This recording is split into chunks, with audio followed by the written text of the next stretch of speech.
हाय नमस्कार. तर आले बघा जाऊन. मोठ्या गाडीने गेलती सकाळी 9:30च्या गाडीने गेली. कोणती गाडी? धुरा का काय होती गाडी? धुरा. ती डायरेक्ट कुर्डवाडी की सोलापूर. मग 10 वाजता 10:30ला गाडी गेली. मग तिथनं दवाखान्यात गेली. मग 11ला 10 मिनटं कमी असताना मग बोलले चालले. आता बऱ्यापैकी पोरगी चांगली झाली, कारण पूर्ण तिचं शरीर असं सुकले, काळं काळं पडायला लागले, खापल्या धरायला लागले. देवाने गाराईनं ऐकलं, चांगली झाली पोरगी. जाऊन आली. काय करावं, रडती लय बहीण. दुःख तिला सैन होत नाही. दुःख लय मोठं आहे तिचं. जीवनाचा जीवनसाथी गेल्यावर या तरुण वयात अवघड असतंय. आता माझा साथी असून पण मला एवढं दुःख आहे.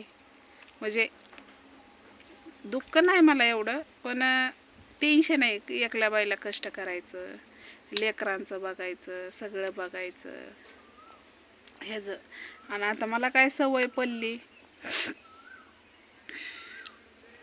कारण तो माणूस जे माझं जे साथीदार आहे का नाही, ती जरा केस कामातनं गेलेली आहे पहिल्यापासूनच. पण तरी पण आपण राहायचा लय प्रयत्न केला, पण काय शक्य नाही झालं. सुधारायचा प्रयत्न केला, पण काय शक्य नाही झालं.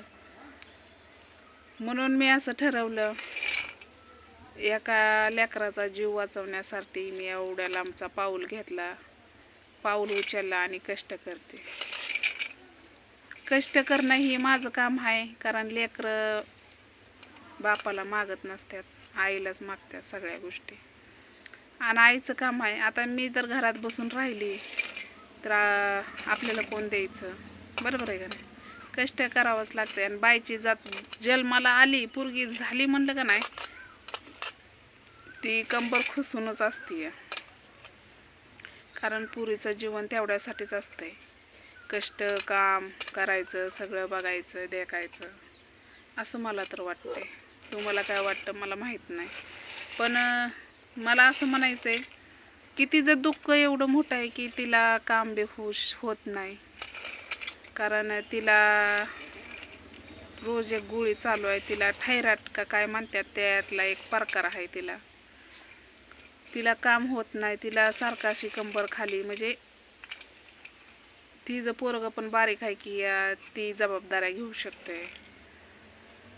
घेऊ शकल. एवढं मोठं पण नाही, बारकच आहे. सगळं अनुभवून तिच्या नवऱ्याच्या ह्याच्यावरच होतं. कारण जेव्हा नवरा कष्ट करल तेव्हा त्यांना खायला होतं. अशा काही गोष्टी असते त्या. मला काय जास्त याच्यावर हे नाही करायचं, किंवा कंटेंटसाठी कोणत्या गोष्टी मी बोलत नाही. कारण एक दुःख. आणि आमच्यात कसं आहे, आता मला बहीण नसल्यामुळं आम्ही मावशीच्या पोरी सख्या बहिणीसारखं आम्ही वागतोय. आधी लहानपणी काय कळत नव्हतं, पण जेव्हापासून आम्हाला समजायला लागले ना, आमची लग्न झाली, तेव्हापासून आम्हाला समजायला लागलं की ही माझी बहीण आहे. आणि ती कधी पण ह्याच्या आधी पण लय वेळा म्हणली, ही माझी आई बहीण, माझी आई समान आहे. म्हणजे तिला काय वाटलं असं, मी तिच्या सगळ्या दुःखासुखात साथ लय दिली, अजून पण देते जेवढं माझ्याच्याने होतंय तेवढा. असं नाही आता तिथं राहून काय मी तिचं दुःख कमी करू शकत नाही का? कारण तिच्यापाशी तर राहून मी जर तिचं दुःख हलकं करत असेल तर बिलकुलच राहीन मी, म्हणजे हमखासच राहीन. पण तिकडलं बघत बघत मला इकडं पण बघावं लागतंय. त्यामुळं का नाही, मला दोन्ही संगच करते मी. जेवढं माझ्याकडून होतंय, तराजूत काटा कसा असतो, दोन्हीकडे सारखंच असतंय, तेव्हा ती तराजू उभा राहतं. आणि जर एक काटा खाली गळला, दुसरा काटा वरी असला, तर आपण काय करतो, अजून त्याच्यात टाकतोच. मग त्यामुळं आपलं काम आहे दिलासा द्यायचा, तिचं दुःख हलकं करायचं. आता तिला ड्रेस नव्हता, मग म्हणलं होतं तिला एक ड्रेस घेऊन जाईन. मग मी काय दीक्षाचा न्यायचा होता, पण दीक्षाचं काय तिला ढिलं पडते. तर म्हणून त्या ताईनं जे पाठवलेला होता ते तिला देऊन टाकला. कारण तिला पण साडी म्हणजे घेऊन पोरीला दर्शन वगैरे अशा काही गोष्टी असतात तिला होत नाही. आणि त्यामध्ये तिला थायरॉइड असल्यामुळं ती साडीचं वजन ही काय म्हणतात ती तिला ॲलर्जी पण आहे काय कोणत्या गोष्टीची मला माहीत नाही एवढं, पण तिला ॲलर्जी पण होती. कारण साडी जी जास्त घातली का नाही तिला असा जीव घुमटल्यासारखा होतो तिचा, म्हणून ती ड्रेस घालते. त्यामुळं तिला एक ड्रेस घेऊन गेली,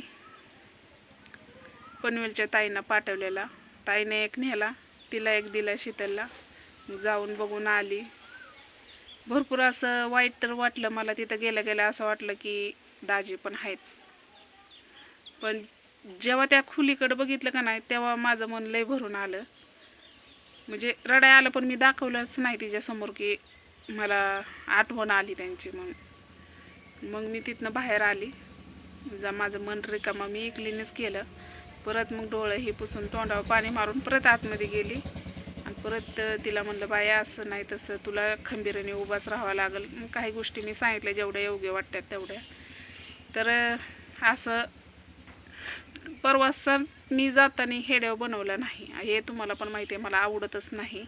माणसाने तोंडाकडे बघायचं ना आपण मोबाईल काढून हेड्याव बनवायचं. आपण कोणत्या गोष्टी कंटेंटसाठी करत नाही. दुःख म्हणजे दुःखातच साथ दिला पाहिजे आणि सुख म्हणजे सुखातच बोललं पाहिजे असं मला वाटते. तर चला, हेड्याव लय मोठा झाला. तुम्हाला तर माहिती आहे मला नेटचा प्रॉब्लेम असल्यामुळं मी छोटंच हेड्याव टाकते. जर माझं काही याच्यात चुकलं असेल तर मला नक्कीच सांगा. आणि हेड्याव आवडला असला तर प्लीज माझ्या एका बहिणीसाठी लाईक करायला विसरू नका. कारण तिला पण थोड्या पैशाची मी मदत केलेलीच आहे, पण अजून थोड्या पैशाची मला मदत करायची तिला. पण माझ्याकडं आता जेवढं शक्य नाहीच झालं. जेव्हा माझ्याकडं होतं ती मी तिला देऊन टाकलेलं आहे. तर आता माझ्याकडं काय नसल्यामुळं मी काही दिलं नाही तर तिला. माझ्याकडं होतं तेव्हा मी तिला दिलं. तिनं देऊ नाही तर नाही देऊ, पण तिच्या उपचाराला लेकरांच्या नवऱ्याच्या उपयोगीला आलं, बस याच्यात समाधान. तर चला बाय.